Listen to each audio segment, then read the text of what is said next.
And then the most important thing, your net cash flow. This is what I care about for every single job. This is what I call your golden nugget. Per job, this is yours after everyone else has been paid. And if you're using this to make decisions, I call that even dangerous. Because all that money is not yours. I get clients who are like, oh man, my profits are doing so great, man. I'm gonna hire this person. I need to buy 3 other trucks. I'm like, woohoo, take it easy. Don't forget all this other stuff. Are we gonna be able to do it or not? What do you consider debt? Debt is any type of payment that is long term. That's to say over 12 months. So like a mortgage? Yes, that is correct. So if it's a commercial mortgage, right? If it's personal, that's different, right? We're talking about business. Yeah. But if you're paying on a commercial property mortgage, 100% that's debt. If you're buying vehicles and you're going to pay in a 5-year time frame, that's debt. If you have credit cards that you owe money and it's been over 12 months, they're going to turn that into a loan. That's debt. If someone lent you money, a family member or whatever, it's called a notes payable. That's debt, etc. So there's a lot of things. Yes. So what happens to depreciation? Because we include depreciation in our cash flow. Yes. So depreciation, which covers the cost of all those things that are truck payments and whatever else. So where does that go in this formula? Yeah. So depreciation is an accounting move. Okay, it's not real money. What we're talking about here is cash flow. We're talking about real money that's coming in and out.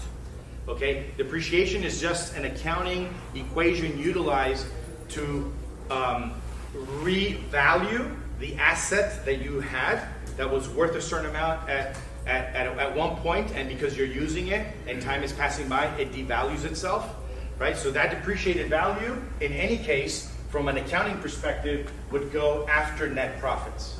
Actually, no, I take that back. It goes before net profits. So if you want to include it in there, you can, but for these purposes, I don't care about that because it's not affecting me cash flow wise, right? The part 2, let's actually use show me the money, right? I like to say, show me the money. All right, 5 steps. 1 is integrate your estimate because you're probably already doing one. If you're giving out prices, I know you have one. May not be complete of everything that you need, but I know you have one. You can include that in it, and we'll talk about it in a second. Then you need an annual budget. Can you answer me right now and tell me exactly how much does it cost you to run your business for a whole year? Okay, you need to be able to answer that. That's important for this. And even if you're not going to use this costing model, you still should have that for your own good. So you can compare and see where you're at. 2, other outflows, which we said, debt, margin of error, taxes, etc. Then define your goals. A lot of times people tell me, hey, when I ask what's your goal, they're like, oh, I'm going to sell 5 million this year. Okay, great. What does that mean? What does 5 million mean? Break it down. Give me a reality. What does it mean? Oh, okay, I'm going to sell 6,000 squares. Okay, that makes sense. That I can understand. That I can play with. Right? 5 million is just a vague number, right? So you need to define your goals and make them real. And then lastly, integrate your assumptions. That is to say, for example, how big is this specific roof that I'm working on right now?